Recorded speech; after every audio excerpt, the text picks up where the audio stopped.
Muy buenas tardes a todos y a todas. Muchas gracias al profesor Libardo Rodríguez, quien amablemente nos ha aceptado esta invitación para conversar sobre su vida y honra. Profesor Libardo, es usted bienvenido nuevamente al Consejo de Estado. Este es un evento que la revista de la Jurisdicción de lo Contencioso Administrativo ha querido propiciar, invitando a grandes personajes como es el caso suyo, que adicionalmente tiene la ventaja de haber sido consejero de Estado y esta casa lo acoge nuevamente con mucho beneplácito. Para todos es conocido el nombre de Libardo Rodríguez en Colombia. Es un bumangués que estudió en la Universidad Nacional y luego fue a la Universidad de París II a especializarse en Derecho Administrativo. Estuvo trabajando como secretario general del Ministerio de Justicia un par de años. Es un reconocido docente, un reconocido tratadista colombiano y a nivel internacional, autor de varios textos, especialmente se destacan 3 de ellos: el Derecho Administrativo General y Colombiano, la estructura del poder público en Colombia, el equilibrio económico en los contratos administrativos, en coautoría con Jorge Enrique Santos, así como una infinidad de artículos científicos relacionados con los temas de derecho público y particularmente derecho administrativo. Nuevamente agradecerle, doctor Libardo, por acompañarnos en esta sesión. Esta entrevista va a tener básicamente 2 partes. Una primera parte, quisiera indagar algunas cosas de su vida personal y profesional, y luego en una segunda parte que comentáramos algunos aspectos de su obra, de su trabajo en derecho público, en derecho administrativo, y finalmente quisiera aprovechar su inteligencia para algunas opiniones sobre algunos casos de coyuntura. ¿Qué lo llevó a estudiar Derecho y qué lo llevó a París a estudiar Derecho Administrativo? Bueno, muchas gracias, doctor Danilo, en primer lugar por la invitación a este interesante encuentro en esta casa que es parte de mis recuerdos y de mi vida profesional, y que me permite tener la oportunidad de intercambiar algunas ideas con ustedes y, por qué no, de transmitirles algunos aspectos de mi experiencia en relación con este tema que ustedes manejan diariamente. En relación con estas primeras preguntas de por qué el derecho y por qué el derecho administrativo, pues yo diría lo siguiente. Respecto del derecho,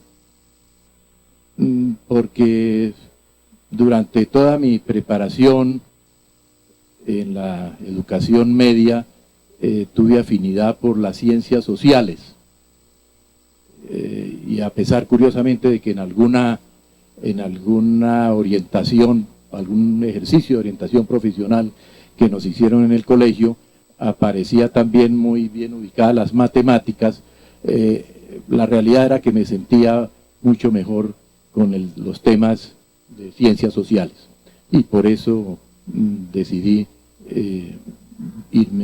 tomar el camino del derecho. Luego, ¿por qué el derecho administrativo? Creo que ahí es muy clara la respuesta. Es porque ya en el ejercicio del estudio del derecho comprendí claramente que mi vocación está más dirigida hacia los temas de derecho público. Es decir, que claramente tenía una vocación más de análisis de los temas propios de la comunidad que en relación con los temas muy individuales de las personas. Siempre tuve esa clara vocación, y por eso desde los estudios de la facultad le puse especial cuidado y especial atención a los temas de derecho público. mi trabajo de grado, por ejemplo, en la universidad, fue sobre el control de la Constitución, el tema de control de la constitucionalidad en Colombia, pero era una época en la cual el derecho constitucional apenas tenía un desarrollo académico, podríamos decir, y el tema práctico era el derecho administrativo. El tema práctico en materia de derecho público era sin duda el derecho administrativo. Y para una persona como yo que necesitaba visualizar un poco la vida desde el punto de vista práctico, pues me encontré que era claro que el camino más propicio, más apropiado para mis expectativas era el derecho administrativo. Y además hay que tener en cuenta que era una época en la cual el derecho público y el derecho administrativo estaban que hoy. Hoy tiende a haber una división que en esa época no se vislumbraba, que nos parecía siempre un poco artificial, hasta el punto de que los tratadistas, por ejemplo, de derecho administrativo, derecho constitucional, pues si bien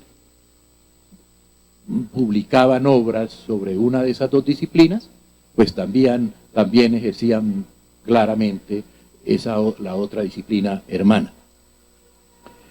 Y fue así como inclusive yo recuerdo que mis dos grandes figuras como maestros en la etapa de mi formación profesional fueron un constitucionalista y un administrativista. El constitucionalista fue el doctor Luis Carlos Sáchica y el administrativista fue el doctor Humberto Mora Osejo, lamentablemente fallecido hace apenas algunos días y quien tuvo una vida en el Consejo de Estado muy fructífera. Y inclusive en mi tesis de grado, en el trabajo de grado en la carrera, pues el uno fue director de tesis y el otro fue presidente de tesis, pero expresaban esa clara simbiosis entre el derecho administrativo y el derecho constitucional. A eso se agregó el que la vida me dio la fortuna de que por ser buena persona y buen estudiante,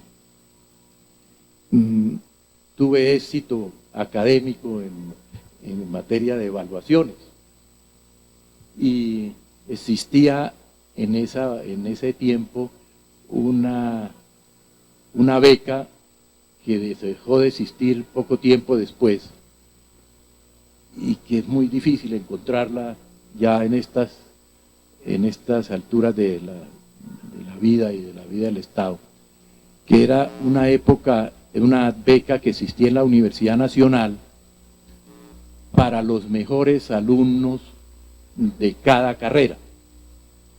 Era extraordinario. Primero era para los mejores alumnos de cada carrera, entonces cada año la universidad daba un número importante de becas, una por cada carrera, una sola por cada carrera, pero era por cada carrera. Y en segundo lugar, era una beca extraordinaria porque le daba la libertad al becario de escoger el país que quisiera y la especialidad que quisiera. Y es más, el centro de formación que quisiera. Era algo realmente excepcional. Más en eso que en los términos económicos propiamente de la beca, sin demeritarlos, pero, por ejemplo, era una beca que yo me acuerdo que para sostenerme tuve que hacer el esfuerzo, me parecía muy razonable, de adquirir un préstamo que además lo tenía uno automáticamente asegurado por el ICETES cuando ganaba esa beca. Entonces era la beca más el préstamo que tenía uno en el ICETES y la financiación de los estudios en el centro que el estudiante escogiera.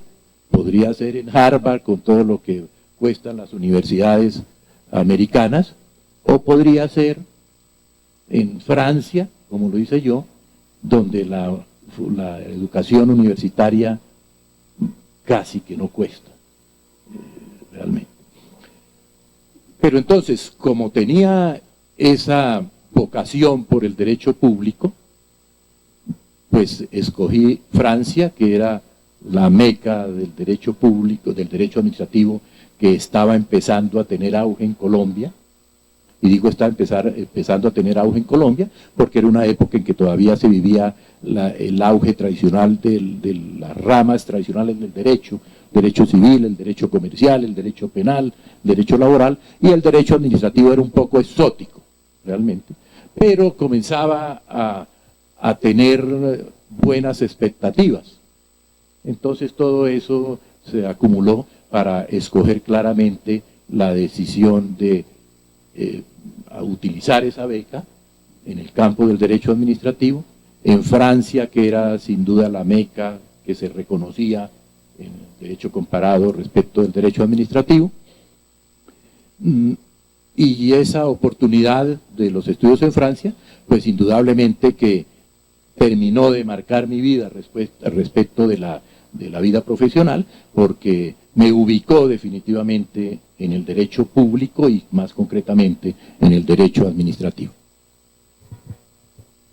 La tesis doctoral entonces fue exactamente el preludio del manual de derecho administrativo. Sí, mi tesis doctoral en París fue se llamó Los actos del Ejecutivo en el derecho colombiano. Fue una tesis que me dirigió el famoso profesor Jean Rivero, que eso era una de las figuras clásicas del derecho administrativo del siglo XX, y realmente fue el embrión del curso de derecho administrativo, hasta el punto de que buena parte de esa tesis está dentro del curso de derecho administrativo, está incluida todavía pues con los cambios naturales de evolución y actualizaciones correspondientes, pero buena parte de esa tesis está allí incluida, a pesar de que esa tesis fue publicada como libro específico, como monografía específica. Fue el primer libro obviamente que publiqué, pero sin duda que el hecho de haber tenido que trabajar esa tesis y de hacer investigación en materia de derecho público y concretamente derecho administrativo, más el hecho de haberme vinculado inmediatamente en mi regreso a la vida académica, esos fueron los gérmenes, sin duda alguna, del curso de derecho administrativo que fui construyendo progresivamente con ocasión de los cursos de derecho administrativo que di durante los primeros años después de mi regreso del doctorado en Francia. Hay un salto que quiero dar ya a otro momento de su vida profesional, que es el Consejo de Estado. El profesor Libardo llega aquí al Consejo de Estado en los años 90, en los albores de la nueva Constitución del 91. ¿Cómo describía ese Consejo de Estado de entonces y cómo percibe lo que entonces era el Consejo de Estado con lo que es el Consejo de Estado actualmente? Ay, pues, pregunta difícil, porque siempre hay la tendencia, la mayor parte de las veces hay la tendencia de decir que lo de la época de uno fue mejor. Hay esa tendencia y uno la descubre en la mayoría de las personas, y yo no soy seguramente una excepción en relación con ello.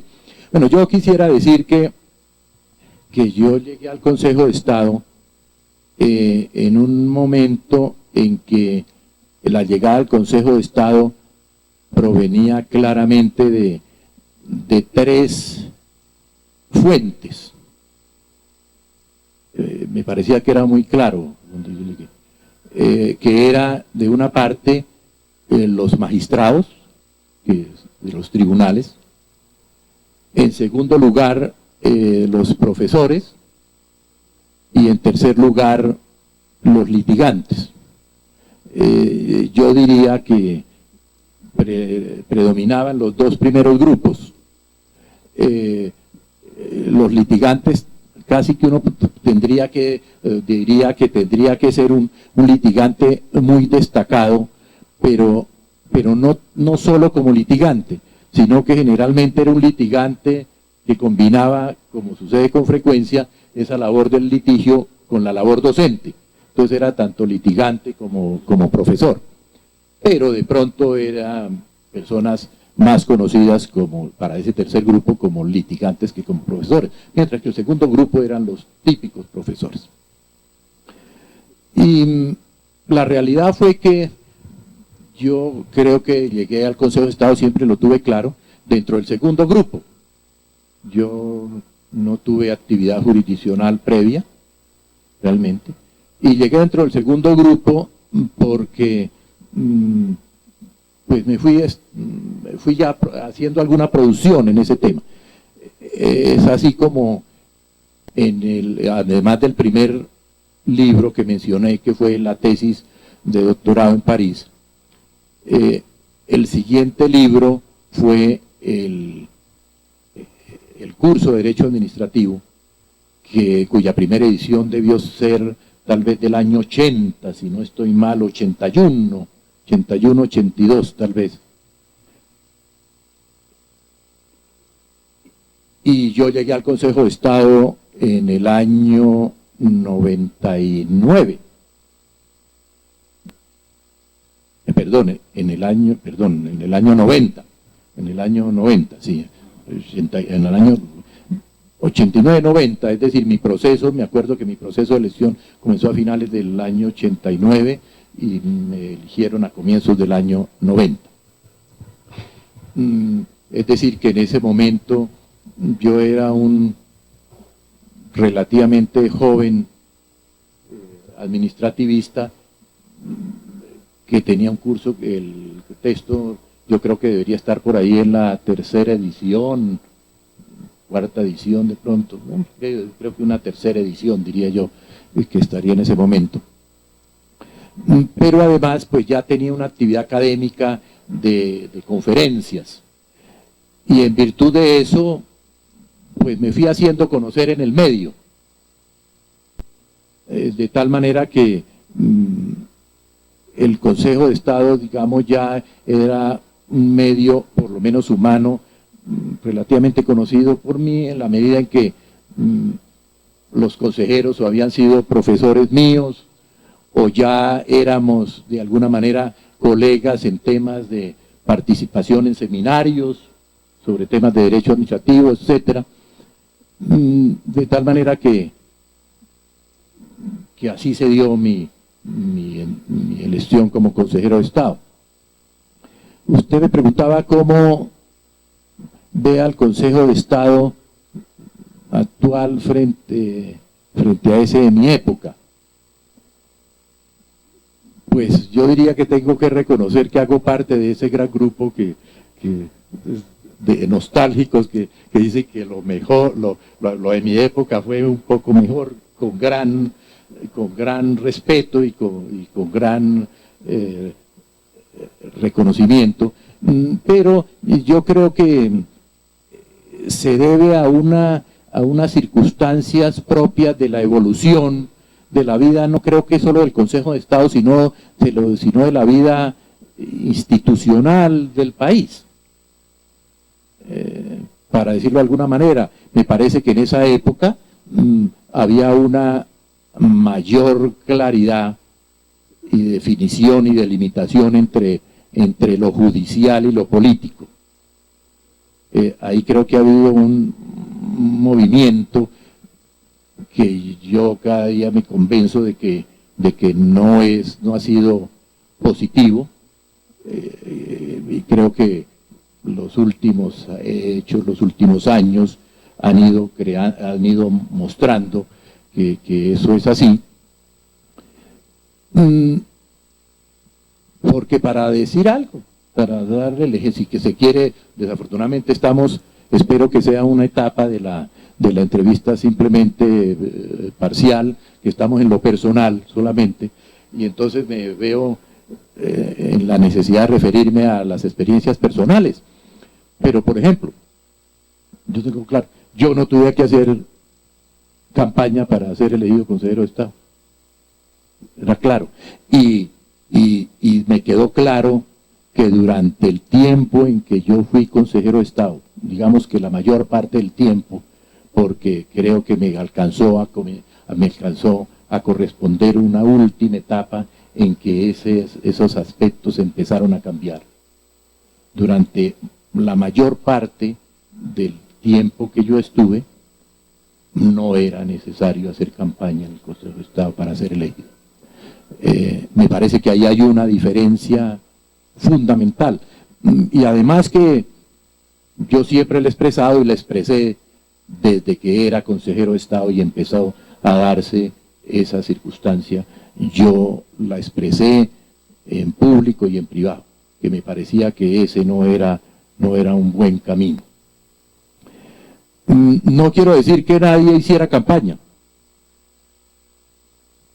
Creo que nunca puede uno pretender pensar que lo positivo que uno conoce es absolutamente positivo. También había casos en que llegaban personas haciendo campaña, pero no era un requisito hacer campaña.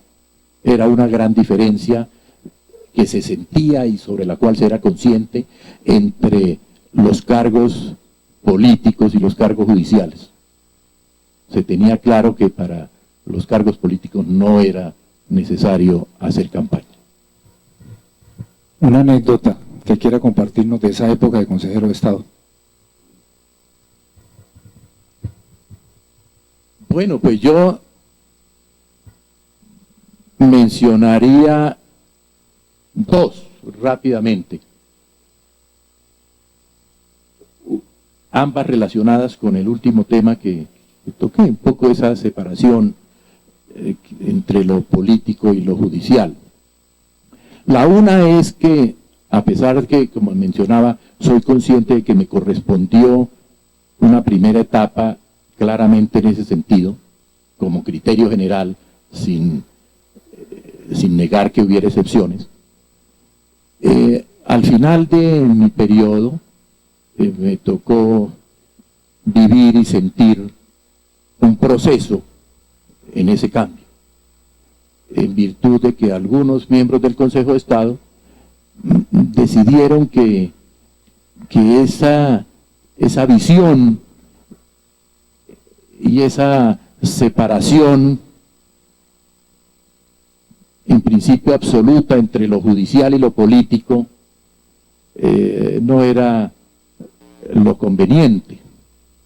Tal vez empezaban a abrir camino las ideas de que lo judicial obviamente también hace parte de la vida social, etcétera, y eso se utilizó como argumento para que algunos miembros del Consejo de Estado empezaran a crear canales, no digo de comunicación porque los canales de comunicación existían, nosotros como institución teníamos comunicación permanente con todos los órganos del poder, pero canales privilegiados entre los sectores políticos y los sectores del Consejo de Estado y fueron creando poco a poco un ambiente en ese sentido. Esa es tal vez la primera anécdota que podría yo contar porque la viví y creo que esa es de las cosas en las cuales, con las cuales terminé conscientemente, que me había tocado vivir esa etapa.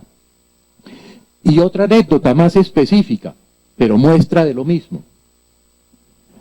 Como les decía, teníamos las comunicaciones naturales entre todos los sectores del poder y entre las cúpulas del poder, pero claramente eran comunicaciones muy respetuosas, muy independientes, que implicaban que cada cual ejercía sus funciones de manera autónoma y separada. Y la anécdota hace relación a que efectivamente en una ocasión, siendo yo presidente de la sección primera del Consejo de Estado, teníamos una decisión muy delicada que adoptar en relación con un problema limítrofe con el hermano país de Venezuela. Un tema judicial, pero que tenía incidencias en relación con el famoso lago de Maracaibo o lago de Coquibacoa, que tenía los dos nombres según el énfasis que se le quisiera dar al origen de la expresión, el énfasis nacional. Y fue un tema muy delicado, tan delicado que implicó una amenaza de enfrentamiento bélico si el resultado de ese proceso era en determinado sentido. Fue muy mediático, etc. De tal manera que el día que estaba citada la sala para tomar esa decisión, pues todos los medios estaban especialmente atentos al tema y había mucha especulación sobre ubicación de tropas en la frontera o en las fronteras, etc.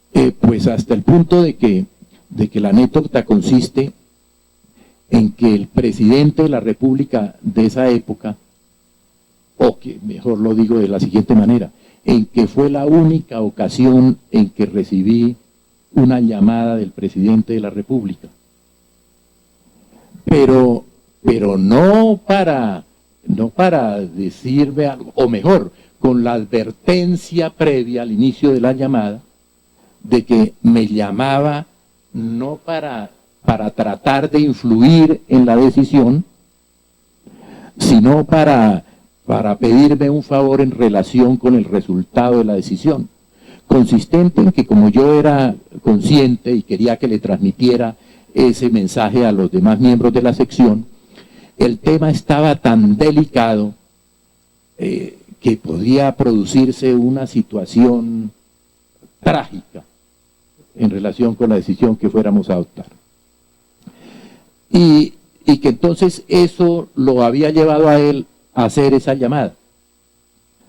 Y que entonces lo que me quería decir era pedirme el favor a mí, por intermedio a la sección, de que cuando se tomara la decisión, por favor, se la comunicáramos en primer lugar a él, antes de comunicárselo a la prensa, que estaban ya, entre otras cosas, ya estábamos en la sesión, y estaban ya en la puerta de la sala, esperando la decisión. Conference recording has started. Era que cuando se tomara la decisión, nos comunicáramos con él para decirle en qué sentido era la decisión, para que él, de acuerdo con el sentido de la decisión, pudiera tener un mínimo respiro, una mínima posibilidad de poner en práctica las decisiones políticas y militares que estaban previstas para cualquiera de las dos situaciones. Es decir, habría unas decisiones políticas y militares si la decisión era en un sentido, porque había que preverlas, obviamente, y otras si la decisión era en otro sentido. Y eso a mí me impactó favorablemente, porque me mostró la autonomía que teníamos. Fue una expresión, fue un ejemplo de la autonomía que teníamos. Que el presidente de la República nunca llamara. Con él nos hablábamos protocolariamente o socialmente en los actos, pero nunca llamara en relación con una decisión, sino en esa ocasión, pero que la llamara fuera dentro de ese contexto de plena autonomía. Para ir cerrando esta primera parte de la entrevista sobre la vida del profesor Libardo, yo quisiera preguntarle, en este momento usted está dirigiendo la Asociación Internacional de Derecho Administrativo. ¿Qué diferencia esta asociación con otras de las que también es miembro, como la Asociación Iberoamericana de Derecho Administrativo, el Foro Iberoamericano de Derecho Administrativo y la Academia Internacional de Derecho Administrativo? Y de paso creo que puedo lanzar la siguiente pregunta para cerrar esta fase de la entrevista. ¿Cuáles son los actuales proyectos de Libardo Rodríguez? ¿Y cuáles son los actuales proyectos, ¿no? Sí. Bueno, en relación con las asociaciones y mi actividad actual, pues podría decir lo siguiente. Siempre, como ustedes seguramente saben, junto a la actividad como consejero de Estado, pues tenía la actividad académica, que era mi actividad desde antes de ser consejero de Estado, y siempre la mantuve en los términos razonables en que la actividad como consejero lo permitía. Esa actividad la mantuve. Mantuve también la actividad de mantener al día el libro de Derecho Administrativo, que era una actividad que era difícil de lograr llevarla al cometido junto a la otra, es decir, de llevar ambas, pero logré tener la disciplina para hacerlo y mantener la actualización del libro, aún estando en el Consejo de Estado. Inclusive, como anécdota, recuerdo que al comienzo de mi actividad como consejero fue el periodo en el cual se demoró más una edición entre una edición y la otra. Demoró, bueno, porque además fue la época de la Constitución del 91, entonces se demoró 5 años entre 2 ediciones, porque me coincidió con la actividad como consejero y además la nueva Constitución. Entonces demoró 5 años, que fue la época en que más se demoró una edición entre la otra, la actualización. Durante el resto de tiempo logré la disciplina para mantener esa actualización con esfuerzos y limitaciones, lógicamente. Pero siempre mantuve la actividad académica. Creo que siempre he sido en primer lugar académico. Creo que en segundo lugar he sido juez, que no lo fui de carrera, como lo dije, pero por mi actividad en el Consejo de Estado. Y en tercer lugar he sido litigante. No quiero menospreciar ninguna de esas actividades o la última de ninguna manera.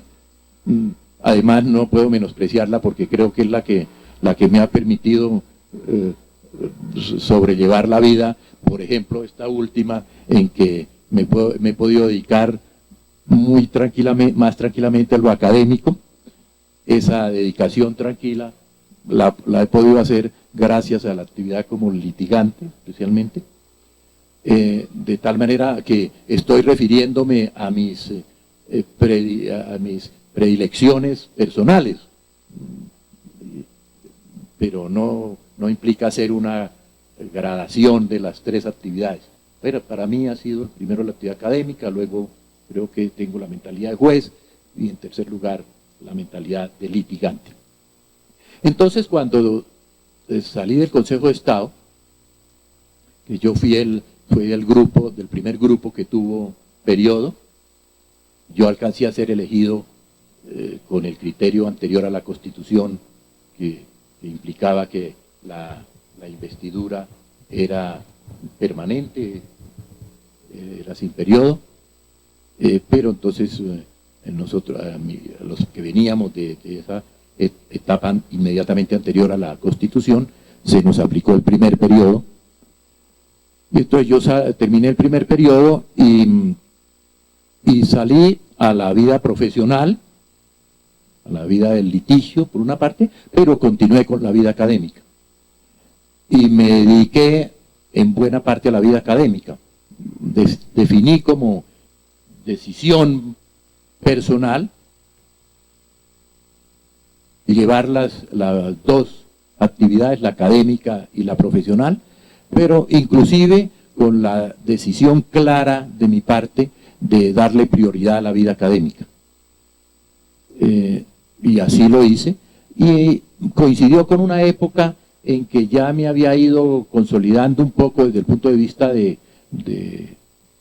mi curso de Derecho Administrativo, y empezaba a ser un poco ya más conocido, etcétera, y empezó a ser conocido en otras partes, y coincidió con la época entonces de finales del siglo XX y comienzos del presente siglo, en que se empezaron a crear unos ambientes académicos en este tema del derecho administrativo a nivel internacional, que curiosamente tuvieron origen en México, en virtud de una persona allí, de un profesor de la UNAM, que tenía el gran interés de crear algunos movimientos de integración que no se habían dado. Había un ejemplo que se había dado por allá en la época de los 70, en el cual yo no alcancé a participar, el 70-80, porque era muy joven.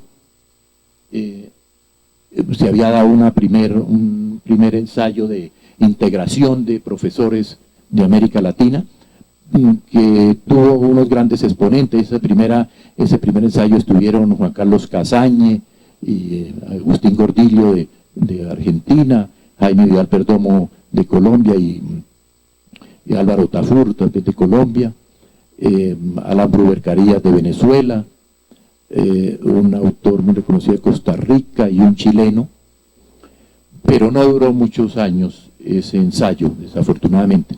Entonces este profesor mexicano se preocupó por crear nuevamente ese ambiente y tenía la posibilidad, porque era profesor de la UNAM y tenía algún cargo directivo allí en la UNAM, que le permitía convocar y programar eventos, y empezó a hacer eventos con esa idea de integrar un poco los juristas de Iberoamérica. Incluyó los españoles, los portugueses y de países de Iberoamérica. Entonces se fueron produciendo estos organismos. En primer lugar, me acuerdo que el primero que se produjo fue la Asociación Iberoamericana de Derecho Administrativo. Luego se creó la Asociación Internacional de Derecho Administrativo con el ánimo de cubrir ya un espacio más amplio que el simplemente iberoamericano. Si había o existía desde hace mucho tiempo, pero muchísimo, creo que es hasta centenaria, la Academia Internacional de Derecho Comparado, no internacional. Esa es una academia que funciona, han tenido sedes básicamente, que han sido París y Ámsterdam, de muchos años atrás, y integra a juristas de las diversas especialidades. Es más, predomina un poco las especialidades de derecho tradicional, porque la academia es muy antigua, y el llamado Foro Iberoamericano de Derecho Administrativo. Y yo resulté, estando en esos escenarios, me resultaron empezando a llamar e integrándome a esos escenarios, y entonces dediqué mi vida en muy buena parte a esas actividades. Eso ha producido diversos efectos. Uno, el principal, que la actividad académica, intelectual, encontré escenarios para consolidarla y para dedicarle más tiempo después de la época del Consejo de Estado, en que me demandaba mucho tiempo, obviamente, esa actividad. Y entonces fue propicia para esa nueva época que quería asumir, en la cual pudiera tener más tiempo para la actividad académico-intelectual. En segundo lugar, me permitió tener esa experiencia internacional, de conocer, de intercambiar experiencias, ideas, discusiones con los colegas de la especialidad de diversos países. Y en tercer lugar, bueno, lo que me llevó, por ejemplo, a actividades académicas de más esfuerzo, lógicamente, pero muy fructíferas, en el sentido de que en muchos de esos eventos académicos se tiene la necesidad no solo de ir a dictar conferencias orales, sino que se tiene la obligación de presentar las ponencias escritas. Entonces de eso ha ido quedando una serie de escritos que a veces, cuando me pongo a mirarlos, casi que a veces me admiro de cómo se han ido sumando, y que muchos están perdidos porque las publicaciones son en diferentes países y no se conocen. no se conocen muchas de ellas. Las conocen solo los que se dedican mucho a rebuscar en sus actividades de investigación. Ya con el internet obviamente se han empezado a conocer algunas. Me acuerdo que hay una que curiosamente me han dicho, y he llegado a la conclusión de que es porque es la que más aparece en internet, que es una conferencia que dicté en México en esas primeras épocas, que se llama algo así, sí, hay dos, una que se llama Las perspectivas del derecho administrativo en el siglo XXI, y otra que es un poco futurista, digámoslo así, y una histórica que se llama La explicación histórica del derecho administrativo, que me ha sorprendido porque varios colegas a veces me dicen, mire que está utilizando estas dos publicaciones en los cursos en mi país, etc. Y finalmente, en el año 2011, tal vez, 2011-2012, me eligieron presidente de una de esas asociaciones, la Asociación Internacional de Derecho Administrativo, que es una asociación que conformamos profesores actualmente más o menos concretamente de 26 países, y que realiza actividades académicas permanentes en esos escenarios simplemente académicos, de dictar conferencias y de escribir ponencias que normalmente se publican. Entonces esa es mi actividad, y un poco el futuro está dado por lo mismo, porque el futuro está dado por la posibilidad de tener cada día más tiempo y poder rendir mejores frutos en esa actividad. Pasemos al corazón de esta conversación, profesor Libardo, que es su obra. Yo quiero referirme particularmente a dos trabajos que conozco desde hace mucho tiempo, de los 3 libros que mencioné, que son el curso de Derecho Administrativo General y Colombiano. Es un manual que creo que muchos hemos usado en nuestra vida universitaria, al igual que la estructura del poder público en Colombia. Yo a ese par de textos le encuentro 2 bondades que podría sintetizar diciendo claridad y concisión. Creo que son textos muy pedagógicos, son textos que ayudaron mucho a los primeros pasos en el derecho administrativo, a muchos, yo creo, aquí en Colombia y seguramente en el extranjero igualmente. En primer lugar, quisiera preguntarle qué otra característica le puede encontrar o quisiera usted destacar de ese producido en su obra de Derecho Administrativo y la estructura del poder público. Sí, como les insinuaba, el curso de Derecho Administrativo se inició, como se inician normalmente estos cursos, como una consecuencia de las clases, de los cursos de Derecho Administrativo orales, y que quienes resultamos con la práctica y un poco la vocación de escribir, pues resultamos que lo vamos traduciendo un poco al papel. Yo me acuerdo que en mis primeros cursos, pues fui haciendo un programa del curso, primero que hice, obviamente. Era una época, me acuerdo, en la cual inclusive todavía había profesores que no tenían programa, curiosamente. Y las universidades no alcanzaban ni siquiera a lograr el objetivo de que todos los profesores tuvieran programa, ¿no? Algunos profesores todavía hablaban de que parte de la autonomía universitaria era ir a desarrollar sus ideas allí sin programa, ¿no? Pues yo empecé haciendo mi programa. Bueno, yo obviamente venía con la mentalidad europea y más concretamente de Francia, donde ustedes saben que la metodología es bastante rigurosa, se ha caracterizado por eso. Entonces yo empecé por hacer mi programa, y cada semestre que iba dictando mi materia le iba agregando pequeños ítems. Al comienzo sin redacción, eran apenas las píldoras que yo he llamado en toda mi actividad, que eran las pequeñas frases de los temas, y cada vez con alguna mayor precisión. Y eso pues se va enriqueciendo hasta que llegó un momento en que tomé la decisión, ya tenía la experiencia de la tesis doctoral en Francia, tomé la decisión de empezar a escribir. Y como curiosidad, inclusive como otra anécdota, en este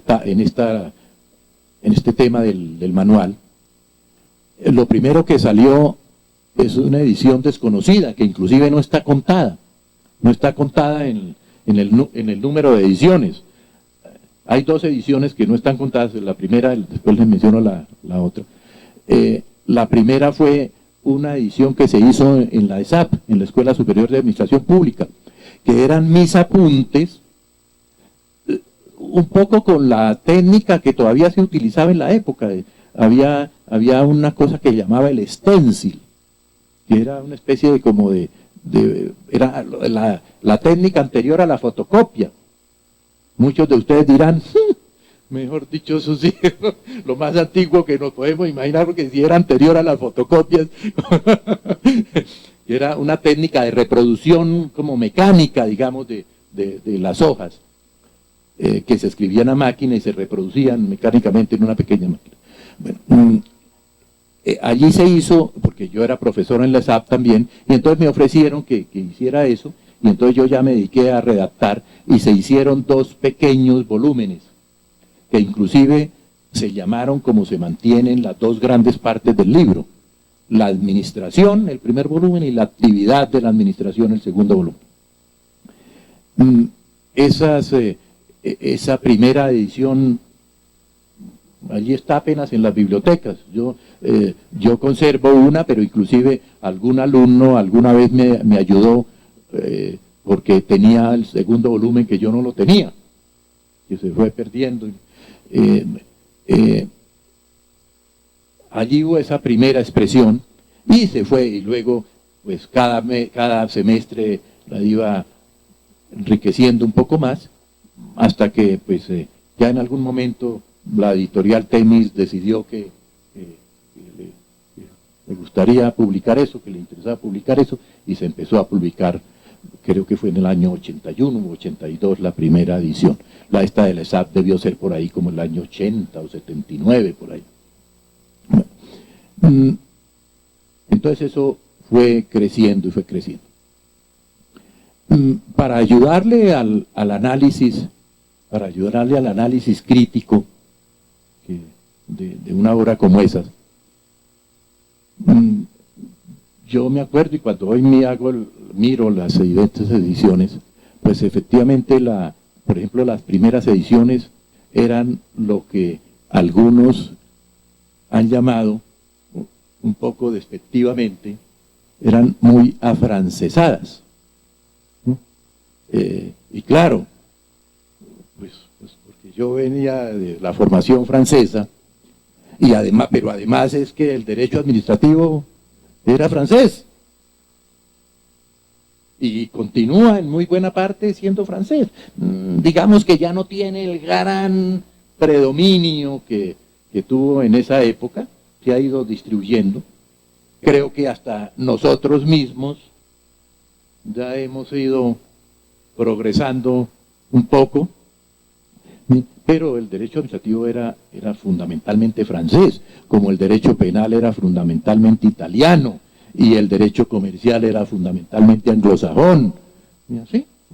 Entonces, por ejemplo, una de las críticas que se hacen al texto era que, es más, yo diría, quienes lo hacen como crítica, bueno, como crítica negativa, porque las críticas obviamente tienen las 2 caras, quienes lo hacen con la crítica negativa, todavía continúan diciendo que es muy afrancesado.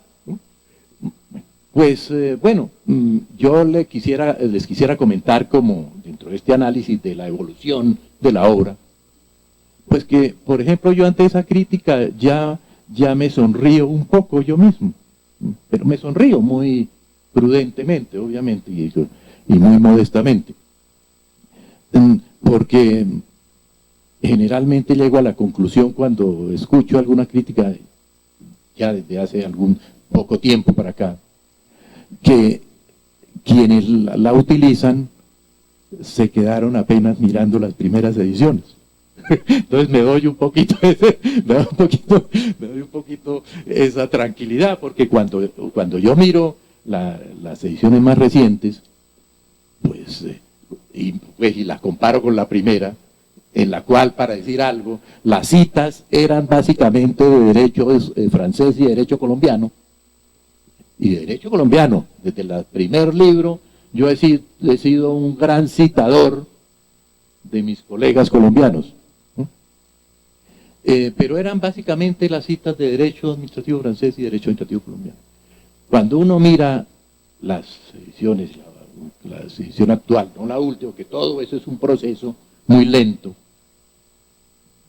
pues ya la visión de lo afrancesado no tiene sino la natural explicación. Es que el derecho administrativo, eso en su origen es un derecho administrativo francés, y la evolución nuestra ha sido alrededor del derecho administrativo francés. Pero inclusive les hago notar cómo en el último libro que el doctor Danilo, olvido mencionar, que salió el último año,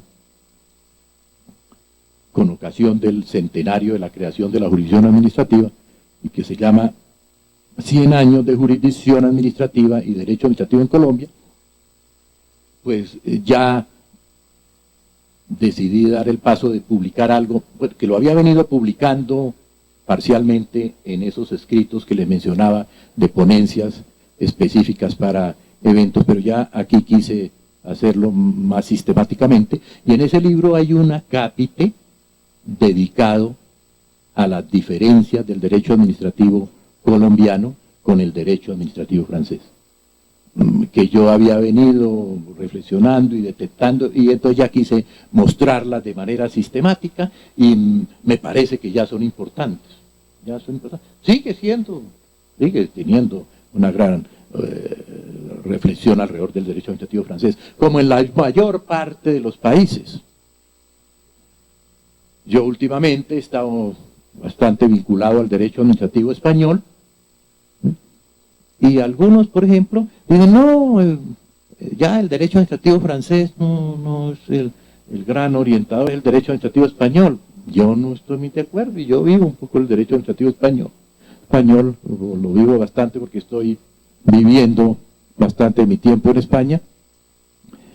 Y no, derecho administrativo español también es hermano del derecho administrativo, mejor, hijo del derecho administrativo francés. Claro, que tiene una evolución, si se quiere, más importante que la nuestra. Bueno, pues que es un país más importante, al cual todavía también nosotros miramos a España todavía con cierto criterio de reverencia, ¿no? Y eso nos hace pensar que... Pero no, el derecho administrativo español también es un derecho administrativo originalmente francés, con sus particularidades, obviamente. Nosotros también tenemos nuestras particularidades, y las hemos ido decantando, y bueno, yo diría que con modestia, pero con la modestia que me corresponde dentro del grupo de personas que se han dedicado a escribir sobre derecho administrativo, pues en la partecita que a mí me corresponde, creo que yo he contribuido a ir mostrando esas evoluciones.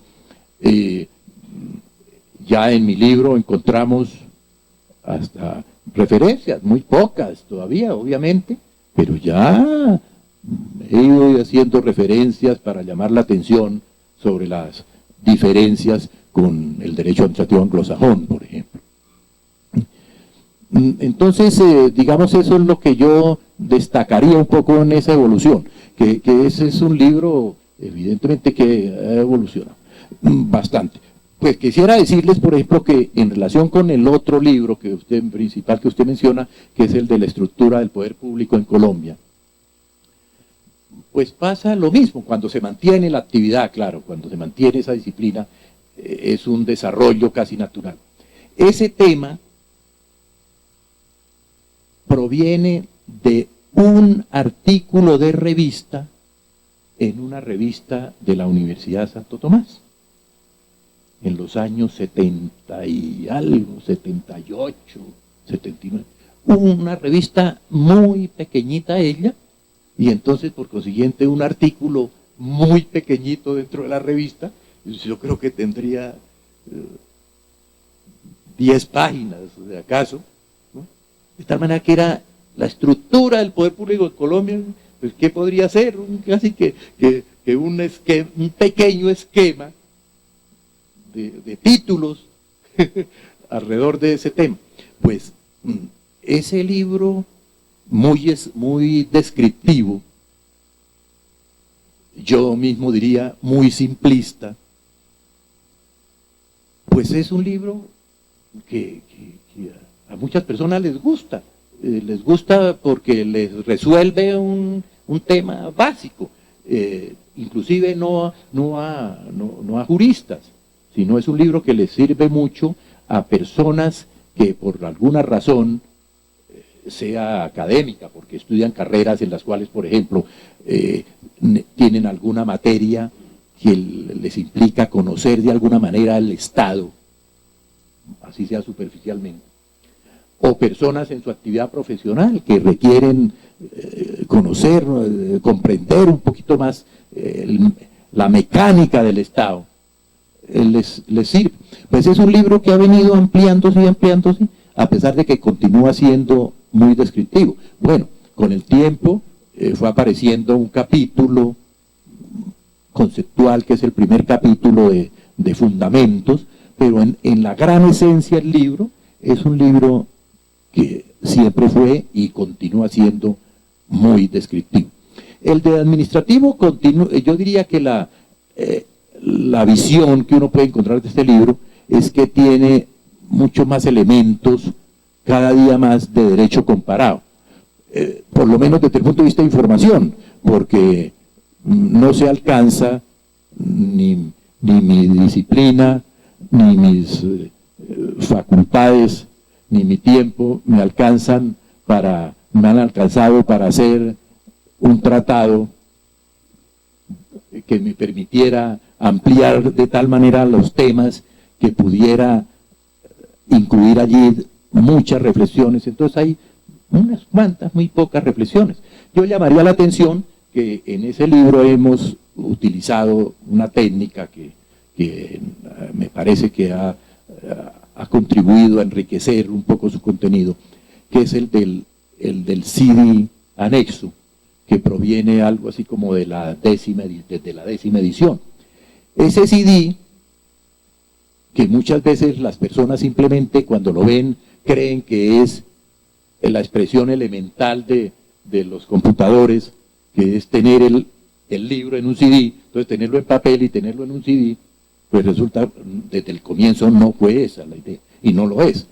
En el CD no está el libro, en el CD lo que está es el material bibliográfico y de artículos de revista, de algunos artículos de revista, no todos, tanto míos como de otras personas de las cuales he tenido autorización, pero en buena parte de los que he ido yo produciendo, están allí los textos de los artículos y está la jurisprudencia que se cita en el texto, no en bruto, no totalmente en bruto, yo diría que un poco en bruto, pero no totalmente, en el sentido de que no están las jurisprudencias desde la fecha hasta la firma, como a veces se publican, sino que están los extractos de la jurisprudencia que tienen que ver con los temas en los cuales se cita esa jurisprudencia. E inclusive, por ejemplo, por eso una jurisprudencia puede estar en muchos archivos, en diversos archivos del CD, porque es una jurisprudencia que ha manejado varios temas. Entonces, en cada sitio están incluidos los apartes de la jurisprudencia que tienen que ver específicamente con el tema con ocasión del cual se está citando esa jurisprudencia. Y eso ha sido enriquecedora, no solo desde el punto de vista administrativo propiamente dicho, sino desde el punto de vista constitucional. Yo menciono ese aspecto cada vez que tengo que hablar de la constitucionalización del derecho administrativo. Hasta hace algunas ediciones, el libro tenía jurisprudencia casi que en su totalidad de derecho administrativo. Hoy el libro tiene por lo menos una tercera parte de su jurisprudencia, es jurisprudencia constitucional, ¿eh? Que está también incluida allí en ese CD. Se me está agotando el tiempo, profesor Libardo, infortunadamente, pero me ha obviado digamos, la siguiente pregunta sobre las críticas que efectivamente le han hecho, y creo que usted ha respondido muy bien a buena parte de las mismas. Lo que pasa es que yo encuentro igualmente que a partir de cierto momento, o paralelamente con el texto, estos textos de derecho administrativo y de la estructura del poder público, hay otro Libardo que empieza a escribir como en otra ruta, más interesado en aspectos teóricos del derecho administrativo y dejando como los aspectos dogmáticos en estos dos textos, digamos, clásicos suyos, incluidos los textos que están en el libro de los 100 años de la jurisdicción.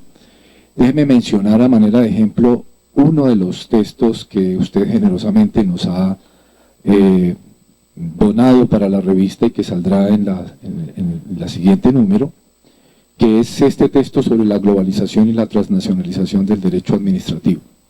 Uno puede tener en ese libro, en ese artículo, dos lecturas. Una lectura que coge la misma metodología de estos libros tradicionales, en donde se hace una estructura de lo que sería la nueva burocracia transnacional y las funciones de esa estructura, que es un poco en parte como están los libros originarios suyos, digamos, y a partir de allí entonces decir lo que no quepa en esa estructura y en esas funciones queda como marginado del derecho administrativo. Esa es una posible lectura. La otra lectura es el reconocimiento de nuevas realidades transnacionales que tocan al derecho administrativo de los países de manera muy sensible, toca las fuentes del derecho administrativo muy sensible, en donde los conceptos de validez y legitimidad empiezan a ceder espacio a conceptos como la eficacia del derecho administrativo, porque esas instancias internacionales, independientemente de la validez y la eficacia, toman decisiones y los países las cumplen. Allí pareciera existir otra tendencia de otro Libardo. Quisiera de pronto preguntarle un poco a esa nueva ruta teórica, profesor Libardo. Sí, me parece muy bien puesta la inquietud por lo siguiente. Es que a mí me parece que es una evolución natural. Claro, esa evolución natural requiere una buena dosis de modestia, que consiste en uno ser consciente de que primero tiene que uno mismo manejar la información de la manera más sistemática y comprensible posible para poder dar el paso de reflexionar, de hacer propuestas, etc. Y eso es casi natural. Yo lo que veo, por lo menos en la evolución de mis colegas, es eso. Son muy pocos los genios que logran hacer aporte de entrada. La generalidad de las personas que se destacan tienen que ir dando esos pasos. Y pues yo le diría que su inquietud es tan válida que una de mis preocupaciones en esta época, y tal vez me faltó mencionarla en su momento, es el que he querido poco a poco, porque no tengo la suficiente fuerza ni intelectual ni seguramente capacidades, he querido poco a poco ir dando ese paso, pero con muchas limitaciones.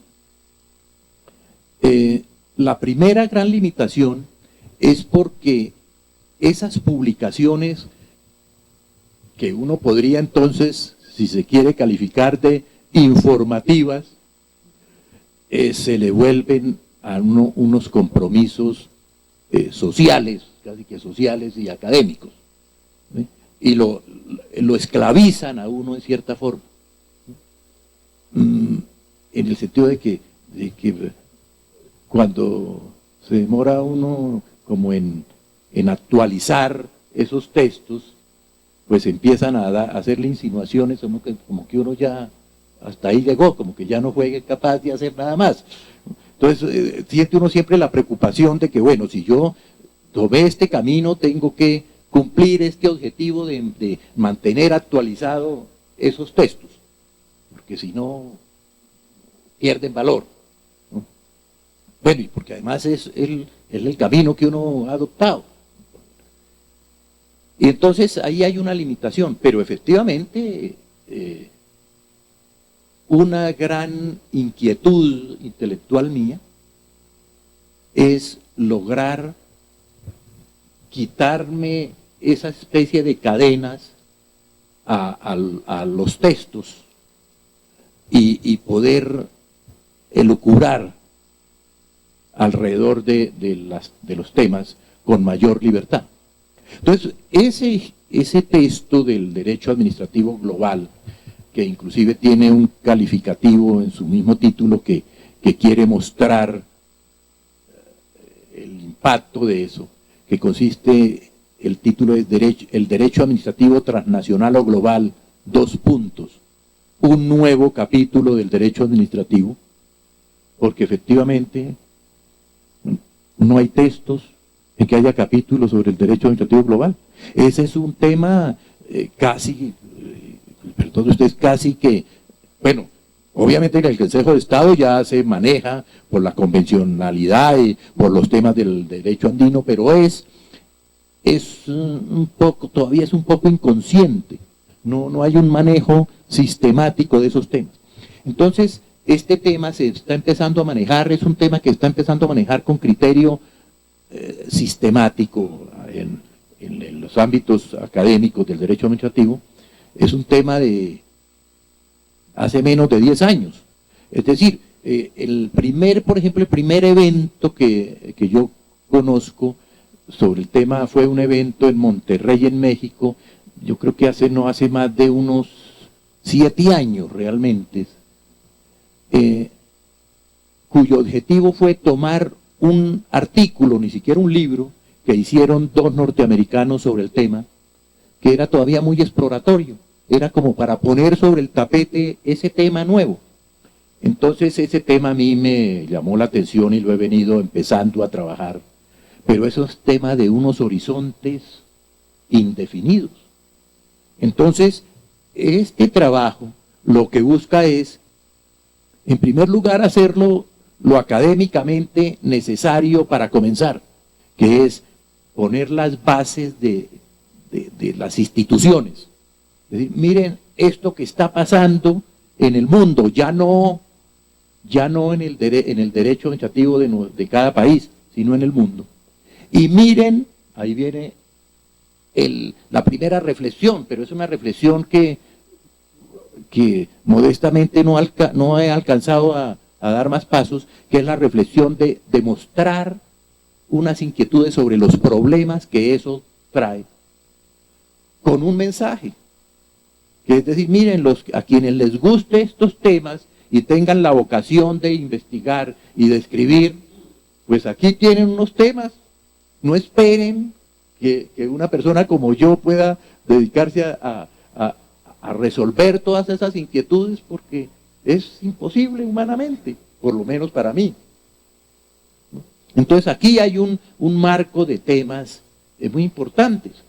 Por ejemplo, uno elementalísimo, sencillo. Resulta que el derecho administrativo clásico era claramente un derecho interno. Y por eso este capítulo no existe en los textos, en los manuales de derecho administrativo no existe. Existen pequeños acápites mencionando el tema, ¿no?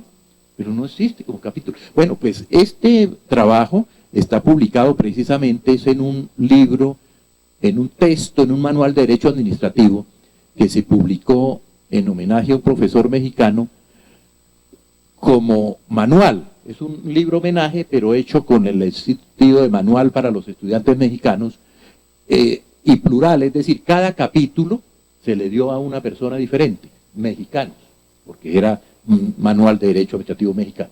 Pero entonces a dos personas nos dieron como la responsabilidad de hablar de algún tema que sobrepasara el ámbito nacional. Entonces yo dije, no, pues aquí es donde está, porque yo ya venía trabajando este tema, y entonces está publicado allá como un capítulo de ese manual, para decir, mire, todos los capítulos son los tradicionales, los clásicos. Pues aquí hay un tema nuevo del derecho administrativo. Y la primera característica de ese capítulo es que, mientras el derecho administrativo clásico es un derecho interno de cada país, pues resulta que ahora hay una parte del derecho administrativo que no es interno de cada país. Pero además, si ustedes lo leen, verán unas aristas muy difíciles y que están sin explorar. Hasta una especie de derecho administrativo proveniente ya no de lo que sería una administración pública internacional, sino hasta de una administraciones públicas, no una, sino diversas administraciones públicas globales o internacionales o transnacionales, como se quieran llamar, privadas. Un ejemplo. ¿Y por qué administraciones públicas? Porque realizan actividades y toman decisiones que afectan el derecho de las personas, no como sujetos individuales, sino como miembros de una comunidad, que es el derecho público. ¿No? Y el derecho público. Un ejemplo sencillo. Las sanciones del Comité Olímpico Internacional. El Comité Olímpico Internacional es una estructura privada. Y resulta que sanciona a los deportistas. Y los puede sancionar de por vida. Eso es lo que sería una expresión de derecho administrativo transnacional o global.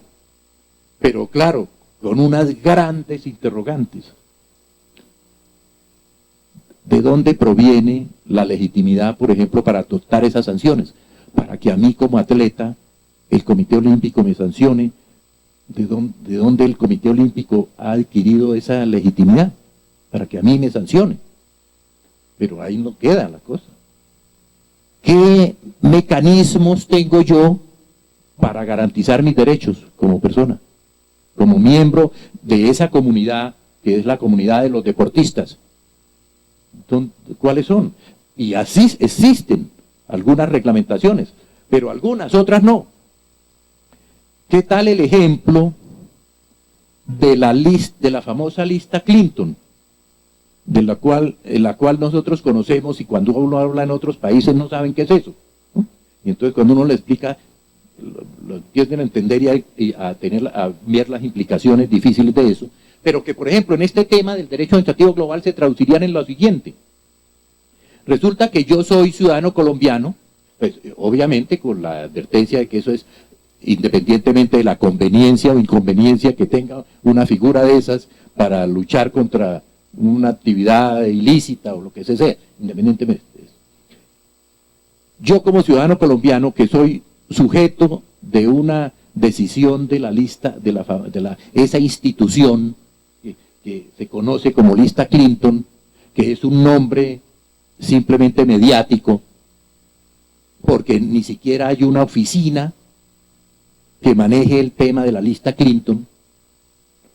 Yo como ciudadano afectado por la lista Clinton,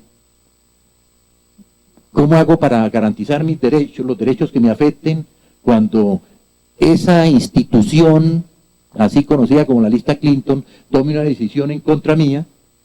¿Qué mecanismos hay? Bueno, pero les doy el más obvio, se me iba a olvidar el más obvio de todos, y el más cercano a todos nosotros hoy en día, el sistema del Internet. Basta con pensar, recordemos que todos tenemos nuestro nombre en Internet,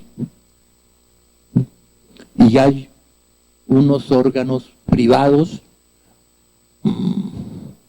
iba a decir clandestinos, pero no lo puedo decir como jurista, bueno, digamos que no sabe uno cuáles son, reservados, que manejan eso, y a lo cual uno en algún momento pidió el nombre y le concedieron el nombre. Pero resulta que, por ejemplo, podría pasar que ese organismo o esas personas, no se sabe bien quiénes son, que manejan eso, un día me quiten el nombre. Por alguna razón, no importa cuál razón, válida o inválida. Pero primero, ¿cómo hago para saber si la razón es válida o es inválida? Segundo, ¿qué mecanismos tengo para defenderme en eso? Eso es derecho público, eso es derecho administrativo. ¿Cómo hago para defenderme frente a eso? Eso es derecho público, derecho administrativo global. Y resulta que está por hacerse en buena parte, por estudiarse. Entonces, ¿eso qué es? Una descripción con un poquito de análisis para abrir unos ojos ante una serie de problemas que existen alrededor de eso. Es también en el fondo una invitación para decir, pues miren, pues aquí hay unos temas que deben investigarse. Por favor, no esperen que sea yo, porque ¿no? Yo si acaso alcanzo a esta parte. Ahí hay una mina de investigación y de producción jurídica muy importante. Efectivamente es un texto muy interesante que invitamos a todos a leer en nuestra revista, adicionalmente al texto en México. Y una tendencia, me parece, insisto, en el que el profesor Libardo Rodríguez ha venido incursionando de manera muy interesante.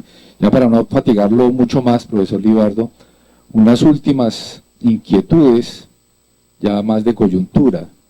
Yo quisiera escuchar su opinión acerca de tres cosas para lanzárselas de una vez, las tres. Sobre el nuevo código administrativo y lo contencioso administrativo, ¿qué opinión lo merece alguna institución o en su conjunto el código? La segunda, una opinión sobre el proyecto de reforma constitucional llamada Equilibrio de Poderes que está en curso. Y pegado con eso, ¿a qué puede atribuirle en este momento esa pérdida de confianza ciudadana en las instituciones públicas y particularmente en la rama judicial, que como sabe tenemos un 80% de descreimiento ciudadano y eso tiene que preocuparnos necesariamente? Gracias. La primera fue el nuevo código, sí. Sí, miren, en relación con el nuevo código, entre otras cosas, en el libro último sobre los 100 años de jurisdicción administrativa, la metodología es cronológica relacionada con los códigos. Entonces, los capítulos van sucediéndose con el primer código, bueno, primero unos antecedentes de la colonia del siglo XIX, etc. El primer código, el segundo código, el tercer código, hasta el cuarto código, y en su momento la Constitución del 91, que me parece que fijó unas pautas y que constituye una etapa en ese proceso evolutivo. Entonces, allí a cada código de esos le doy como un calificativo para mostrar un poquito como el gran objetivo de ese código. A este último, creo que el calificativo que le doy es el de la modernización y actualización de las reglas procesales, con temas muy importantes. ¿Qué destaco yo como temas importantes? El de la oralidad, sin duda ninguna, me parece. En segundo lugar, el de las instituciones como el de la unificación de jurisprudencia, que me parece que puede jugar un papel muy importante en el desarrollo del derecho administrativo y en la práctica de la jurisdicción.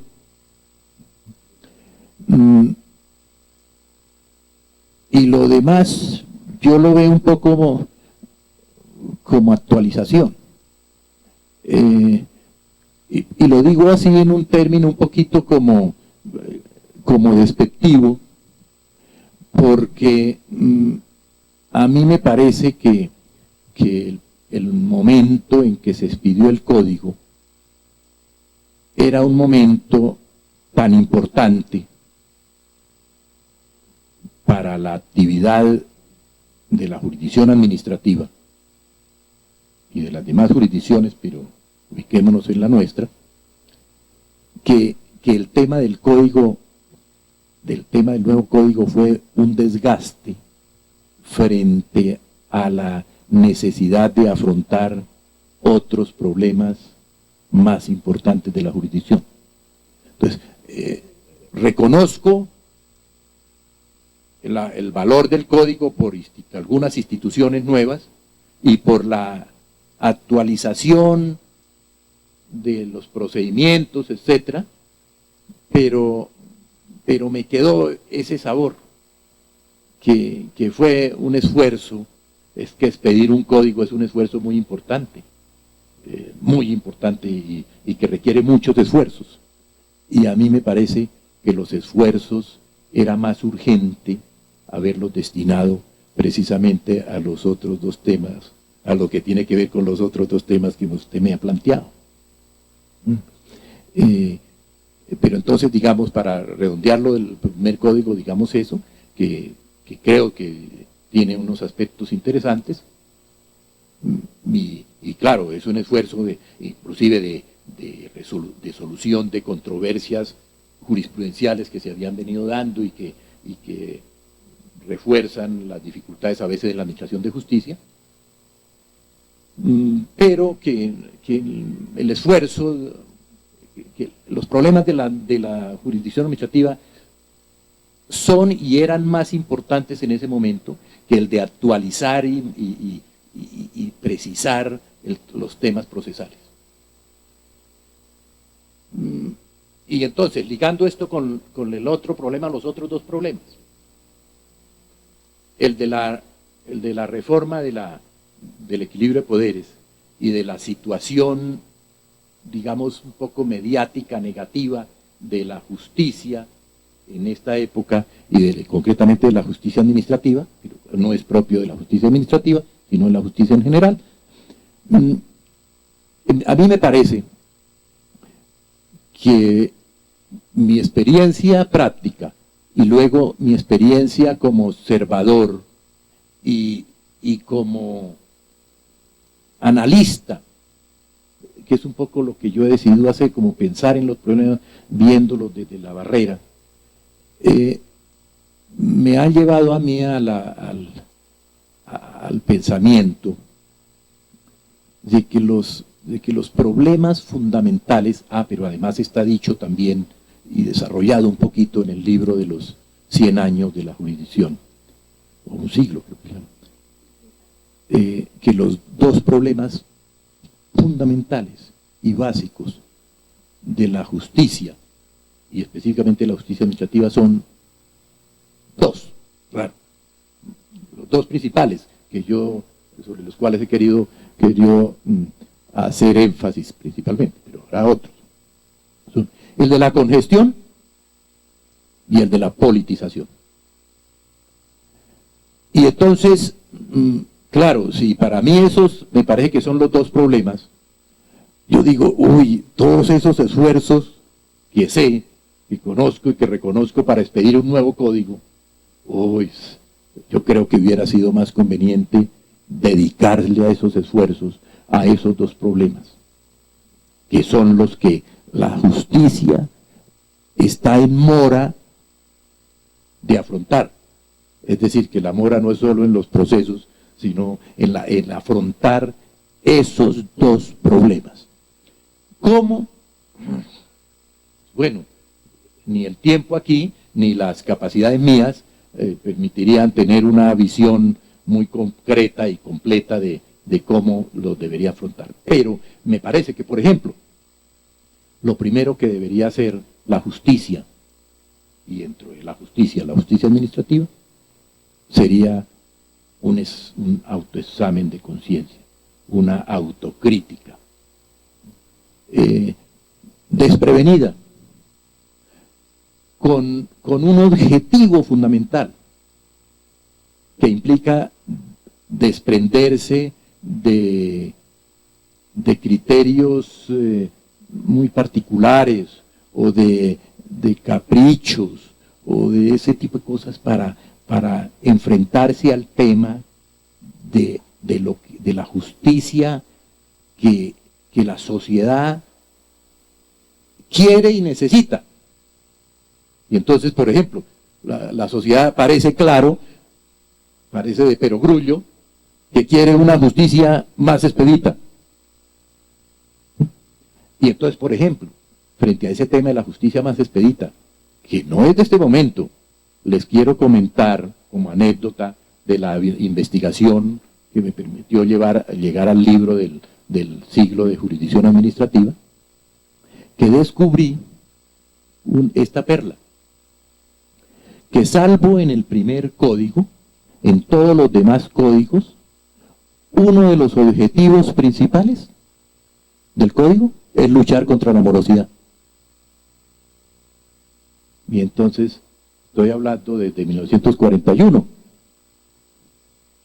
En el primero no se habla de morosidad porque no había justicia administrativa.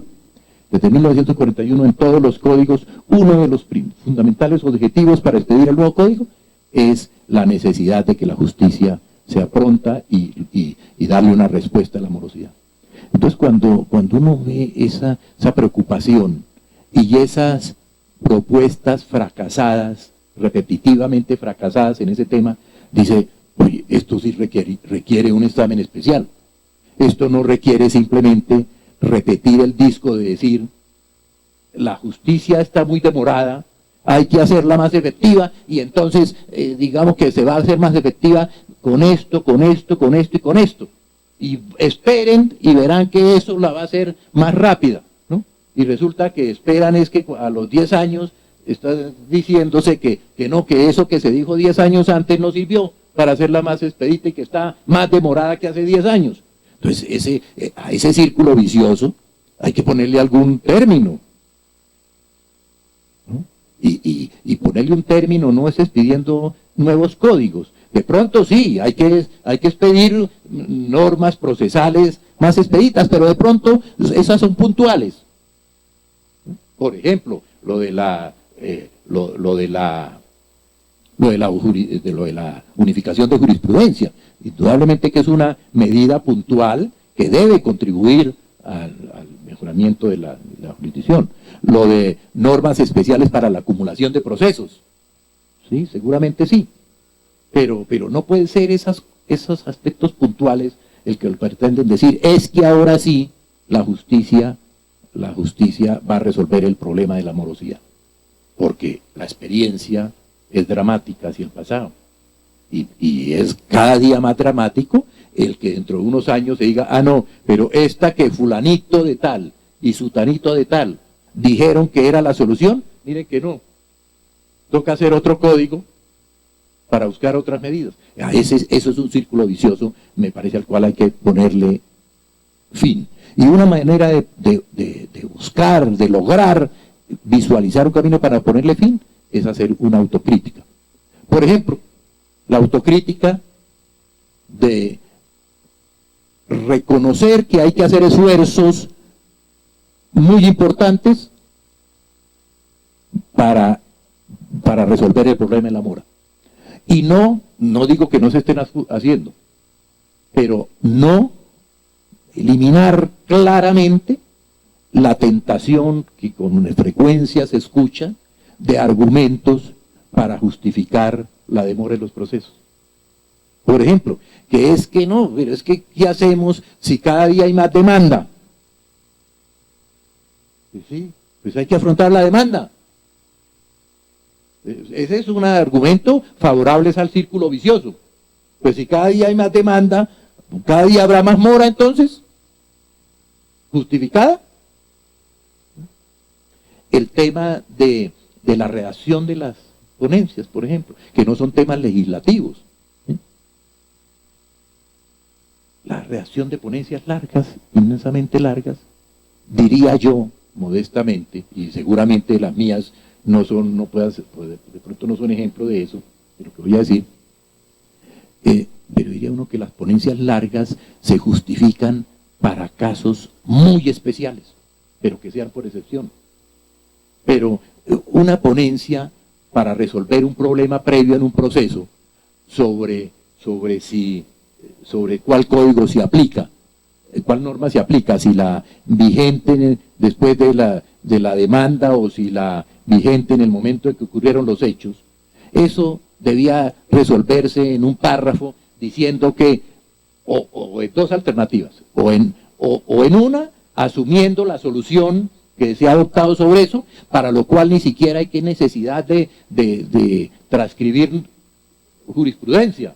Basta con citarla, por ejemplo. Digo, oiga, como la posición tradicional de esta corporación en este punto está en tales y tales jurisprudencias, ¿cuántas? 5, 10 o 15, ¿cuántas quiere? Las que quiera, pero simplemente he dicho. ¿Para qué tenerse que ponerse a decir todas las transcripciones de esas 10 jurisprudencias con sus propias contradicciones o con sus propios elementos particulares, cuando lo que se quiere es resolver el tema de si la norma que se aplica es la vigente al momento de la demanda o la vigente al momento de los hechos? Pues entonces decir que la posición es que se ha adoptado tradicionalmente y que se quiere seguir adoptando es esa. O si se quiere cambiar de pronto, ahí sí se justifica. Pero seguramente que se va a cambiar en muy pocos casos. En la mayoría de los casos lo que hace es adoptarse la posición clásica ya adoptada tradicionalmente por la corporación. Entonces, en esos casos, para dar un pequeño ejemplo. Entonces, hay una serie de cosas sobre las cuales no soy yo, obviamente, quien pretenda tener la solución. A lo único que llego es a decir que me parece que debe hacerse un examen, pero de autocrítica, no de defensa, sino de autocrítica, porque cada día puede ser peor.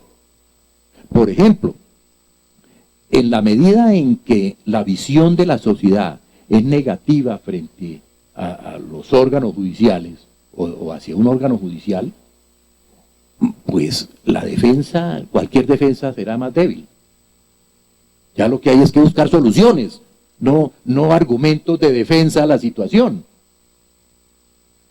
Y entonces lo mismo sucede con la politización, que me parece a mí que es el otro gran problema, que la justicia definitivamente resultó siendo laxa en los canales entre la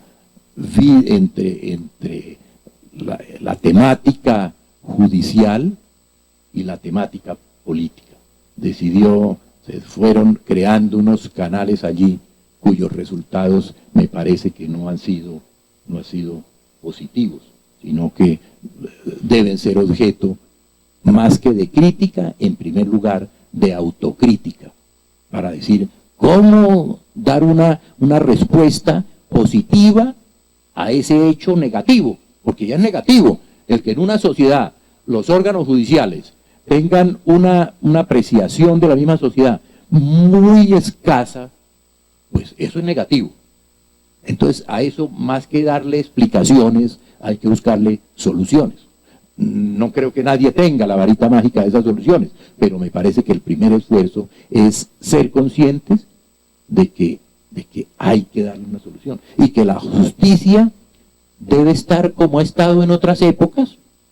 No necesariamente que uno pueda decir que es la institución bandera por excelencia, pero sí sobre la cual lo que se espera que la sociedad tenga una buena imagen y que crea en la justicia, que se logre resolver los problemas de contradicción que la justicia por naturaleza tiene. Porque a veces se dice, por ejemplo, no, pero es que la justicia siempre tendrá voces críticas, porque claro, la justicia tiene que tomar decisiones a favor de una parte y en contra de otra.